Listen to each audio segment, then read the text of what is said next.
Okay, so battery or screen brightness impacts just the battery runtime throughout the day, but it also impacts, number two, the lifespan and how long this device is going to last.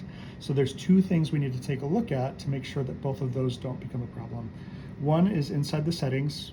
We're going to go here to settings, and we're going to go to display and brightness and make sure the auto lock is set to 2 minutes. Sometimes users might have accidentally changed this to a longer amount, but if it's set to never, that screen's never going to dim or lock automatically if this is just set down in a classroom and nobody's interacting with it. So we wanted to set it to 2 minutes. If it's set to 2 minutes, all students have to do is hit the home button again, and it'll wake right back up where they were. You don't have to enter a passcode or anything else. So ideally, we'll want these to be set to 2 minutes.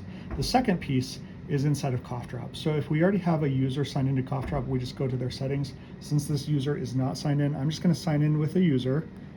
Okay, so the second thing is when a user is signed into CoughDrop, we'll go up here and we're going to exit speak mode first. That will allow us to get to their preferences. Inside of preferences, these are all the settings that are used for this user account and also how that account engages with this device. And there is one setting here under Startup and Extras called Screen Wake. When this is checked, which is checked by default, it keeps the screen awake and overrides the iPad settings. And so if this is on and we set this down in a classroom, it will stay on all day until that battery dies. Which shortens the lifespan of the device and also the battery runtime throughout the day. So we're going to uncheck that, and that will say, okay, I'm going to allow the iPad settings to handle how the screen wake works. And so once I've done that, I'm going to save preferences, and I'm now good to enter back into speak mode.